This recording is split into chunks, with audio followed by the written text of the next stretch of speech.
Hello বন্ধুরা, তোমাদের সবাইকে স্বাগত আমার আরও একটি পুজোর ব্লগে। তো দিনটি ছিল তোমার পঞ্চমীর দিন। সেদিন কাজ টাজ করে আর ভালো লাগছে না, মনে হচ্ছে যে একটু কোথা থেকে ঘুরে আসি। তো টোটো রিজার্ভ করে আমরা তিনজন মিলে বেরিয়ে গেলাম, আমি, আমার দিদি আর পার্থিব। তো বেরিয়ে গিয়ে আমরা চলে গেছিলাম ট্যাঙ্ক মোড়ের দিকে। তো টোটো থেকে নামিনি, এমনি টোটো করে ঘুরেছি জাস্ট, আর বাইরে থেকেই 3টা প্যান্ডেল দেখে নিয়েছি, সেটাও তোমাদের সাথে শেয়ার করলাম। আর এই সব লাইটিংগুলো পুজোর সময় দেখতে আমার ভীষণই ভালো লাগে, তাই সেটাও একটু ক্যামেরাবন্দি করে নিয়েছি। আর বালুরঘাটে সবাই তো জানোই এখানে কি থিম করেছিল আর কি। তো সেটা আর আমার কিন্তু সব থেকে বেশি যে কটা আমি দেখেছি পুরো বালুরঘাটের, আমি এবার ঠাকুর দেখতে পারিনি, কিন্তু যে কটা দেখেছি তার মধ্যে আমার এই প্যান্ডেলটা খুবই ভালো লেগেছে।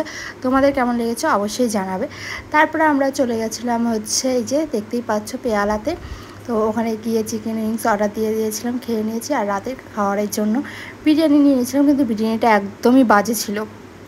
তো যাই হোক, পরের দিন ছিল সোনাইয়ের আর্ট কম্পিটিশন। তো ফার্স্ট টাইম ও পার্টিসিপেট করেছিল, তো সেই মোমেন্টটাও একটু ক্যাপচার করে নিয়েছি। তো আমার দিদিকে পাঠিয়েছিলাম, ও এতটুকুই করে এনেছে, কারণ তখন আমি নীলের কাজ করছিলাম। তো অতটুকটাই আমি শেয়ার করছি, কারণ এটাই পরে সোনাই দেখতে পাবে বা আমরাও দেখতে পারবো যে ফার্স্ট টাইম ওর ছিল আর কি।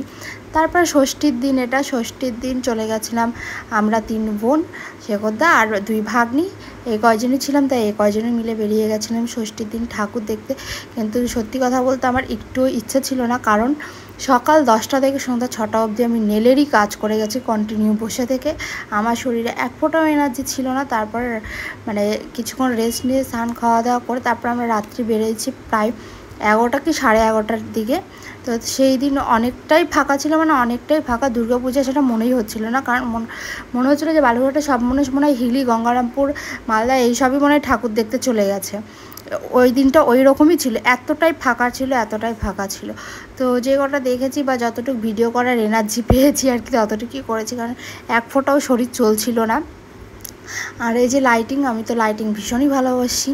এই প্যান্ডেলটা আমার ভালো লাগছিলো, তাই ভাবলাম এটাও তোমাদের সাথে শেয়ার করি, সেই জন্য। আর এখানে দেখো, রূপাই সোনাইকে টেনে নিয়ে গিয়ে ওই সিঁড়িতে বসাবে, এই ফটোটা আমি তোমাদের সাথে অলরেডি আগে শেয়ার করেছি। আর এখানে এরা দুটো খেলতে আরম্ভ করে দিয়েছে। আর এই থিমটা আমার প্রচণ্ড ভালো লেগেছিলো, ছোটোবেলায় যেসব আমরা পড়েছিলাম বা যেসব খেলা খেলেছিলাম, সেই সমস্ত ছোটোবেলার জিনিসগুলো ওখানে তুলে ধরেছিল, যেটা এখন আর সেরকম দেখা যায় না। তো আমার খুবই ভালো লেগেছিলো এই প্যান্ডেলটাতে। আমরা অনেকটাই দেরি করে ভীষণই ভালো লেগেছে, ভীষণই দেখেছিলাম, পালকিটা ভীষণই ভালো লেগেছিল। পালকি ছেড়ে যাবেই না, পারলে ওটাকে সাথে নিয়ে যাবে। তারপরে চলে এসেছি নেক্সট প্যান্ডেলে। এই প্যান্ডেলে যখন পরে আবার গেছিলাম, তখন ভিতরে ভালো করে দেখতে পারিনি, সেই দিনই ভালো মতো দেখে নিয়েছি, কারণ সেই দিন একদমই ফাঁকা ছিল, দেখতেই পাচ্ছ কয়েকটা জায়গায় লোকজন ছিল। আর এই থিমটাও কিন্তু ভীষণই ভালো করেছে।